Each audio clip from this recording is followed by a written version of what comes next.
আজি pre Olympian ফুটবলৰ সম্ৰাট তপসেন বৰা ডাঙৰীয়াৰ এই শ্ৰদ্ধাঞ্জলি অনুষ্ঠান উপস্থিত তেখেতৰ একেলগতে ফুটবল খেলা মোৰ দেউতাৰ মুখেৰে প্ৰায় শুনা পাওঁ শহীদ নেগৰল ডাঙৰীয়া, উপস্থিত প্ৰাক্তন বিধায়ক কুসুম তাৰাই গগৈ ডাঙৰীয়া, অংশগ্ৰহণ ডাঙৰীয়াকে প্ৰমুখ কৰি বিভিন্ন অঞ্চলৰ পৰা অহা সকলো ৰাইজ, আমি সকলো একত্ৰিত হৈছোঁ ইয়াত আজি তপসেন বৰা ডাঙৰীয়াৰ এই স্মৃতিখন উন্মোচন কৰিবৰ কাৰণে। আৰু বিভিন্ন লোকে তেখেতৰ খেলৰ বিষয়ে কৈ আছে কি সঁচাকৈ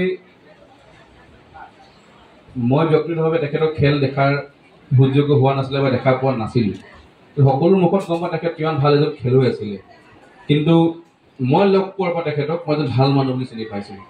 কাৰণ খেলুৱৈ পৃথিৱীত বহুত থাকিব পাৰে, কিন্তু খেলুৱৈ হৈ যে খেল এৰাৰ পাছত এজন ভাল মানুহ হিচাপে সমাজত জীয়াই থকা, সমাজৰ লগত একেলগে থকা যেতিয়াই লগ পাওঁ তৰংগ খেলৰ কাৰণে কৰিব পাৰি নেকি, মই একাডেমি এটা আছে, আমাৰ একাডেমি কেনেকৈ আমি আৰু ল'ৰাক উলিয়াই আনো, কেনেকৈ আমি আজিকালি প্ৰায় দেখা তেখেতে এটা কথা প্ৰায় কয় যে আজিকালি বাগানৰ ল'ৰাবিলাক ইমান ভাল খেলে, কিন্তু ক'ৰবাত না ক'ৰবাত অসমীয়া ল'ৰাবোৰৰ পৰা লুকাই গৈছে বা ওলাই আহিব পৰা নাই, আমি উলিয়াই আহিব পাৰোঁ নেকি। তেখেতৰ খুব মনোভাৱ আছিলে। তেখেতে কয় যে আমি বাই ব্লাড মংগোলীয় ল'ৰাবিলাক বা আমাৰ অসমৰ ল'ৰাবিলাক আমি খেলৰ আমি এটা আমাৰ বাই ব্লাডত থাকে, কিন্তু আমি উলিয়াই আনিব লাগিব।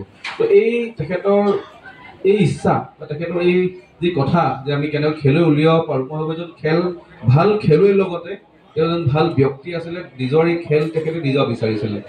আমি নতুন প্ৰজন্ম এটা আমাৰ ইচ্ছা হ'ব লাগে আমি তেখেতৰ নিশ্চয় আমি কিমান তপসেন বৰা উলিয়াব পাৰোঁ। নিশ্চয় আমি দ্বিতীয় তপসেন বৰা আমি নাপাওঁ, তেখেতৰ এটা ভাল খেলুৱৈ যদি আমি উলিয়াব নহয় নিশ্চয় তেখেতৰ স্পীড থাকি যাব।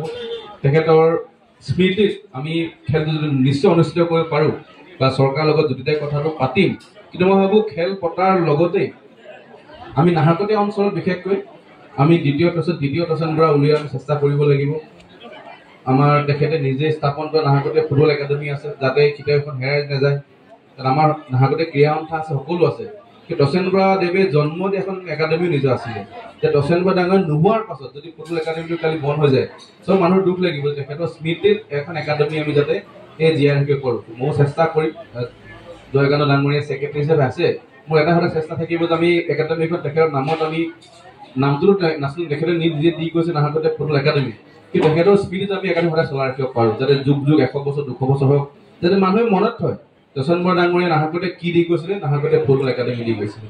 যদি কেতিয়াবা তাৰ পৰা ভাল ইণ্ডিয়া খেলা ফুটবলাৰ ওলায়, কেতিয়াবা নাহৰকটীয়া ফুটবল কাৰণে ভাল এজন খেলুৱৈ ওলায়, যাতে মানুহে ক'ব লাগে যে তপসেন বৰা ডাঙৰীয়াই জন্ম দিয়া এটা একাডেমিৰ পৰা আজি ভাল খেলুৱৈ সৃষ্টি হৈছে।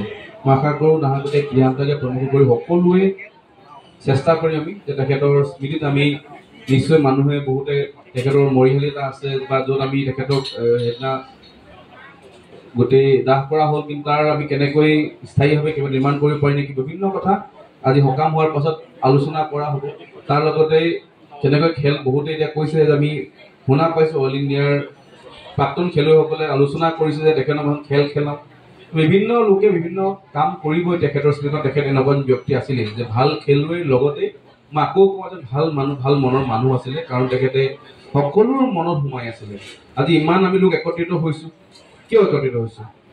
ভাল খেলুৱৈ বহুত আছিলে, কিন্তু ভাল খেলুৱৈ হোৱাৰ লগতে তেখেতে প্ৰত্যেকৰ মনত সোমাই আছে। প্ৰত্যেকে আজি দয়াদয়ে যিমান দুখ কৰিছে, নিশ্চয় স্মৃতিবিলাক মনত পৰিছে, লগত কিমান সময় কটাইছিলে। মই ভাবোঁ সঁচাকৈ আমি ঘূৰাই আনিব নোৱাৰোঁ, কিন্তু তেখেতৰ এই স্মৃতি আমি জীয়াই ৰাখিব লাগিব। আৰু আমি তেখেতৰ হৈ কিমান কাম কৰিব পাৰোঁ এই সমাজখনত বিধায়ক হিচাপে মই চেষ্টা কৰিম। কেনেকৈ এখন খেল পাতিব লাগে, তপসেন বৰা ডাঙৰীয়া হৰিণ খেল আমি নিশ্চয় নাহৰকটীয়াত পাতিব পাৰোঁ, কিন্তু স্থায়ী হ'ব লাগিব। একে বছৰ পাতি অহা বছৰ যদি পাহৰি যাওঁ তেতিয়া নহ'ব। কিন্তু তো নাহৰকটীয়া ক্ৰীড়া সন্থা আমি সকলো একত্ৰিত হৈ আমি এটা কেলেণ্ডাৰ লৈ কেনেকৈ নাহৰকটীয়াত অনুষ্ঠিত কৰিব পাৰি নেকি চাব পাৰি। বাকী চৰকাৰৰ কথাখিনি আলোচনা কৰাব, কাৰণ চৰকাৰৰ কথাখিনি হ'ব বুলি মই এতিয়া ক'ব নোৱাৰোঁ। সেইটো আমি ডিষ্ট্ৰিবিউচন নিশ্চয় মই কৰিম বা আমি লিখিব পাৰোঁ। কিন্তু নাহৰকটীয়া অঞ্চলত আমি কেনেকৈ জীয়াই ৰাখিব পাৰোঁ, যাতে আমি নাহৰকটীয়া ক্ৰীড়া সন্থাই কোনোবা এখন কেলেণ্ডাৰ ইয়েৰত এখন খেল তেখেতৰ আমি দিব পাৰোঁ নেকি, বা আমাৰ লীগ হৈ থাকে বহুতখিনি লীগ, বা কোনোবা এখন লীগ আমি তেখেতৰ পাৰ্মানেণ্ট দিব পাৰোঁ নেকি। তেতিয়া কি আমি নাথাকোঁ, কিন্তু সদায় আজি আমি ক্ৰিকেটৰ দেখা পাওঁ যে বিভিন্ন লোকৰ নামত খেল হৈ থাকে, আৰু কালি সভাপতি আজি আছে, কালি নাথাকিব পাৰে কোনোবা, নামটো থাকি গ'লে সেই খেলখন তেখেতৰ নামত থাকি যায়।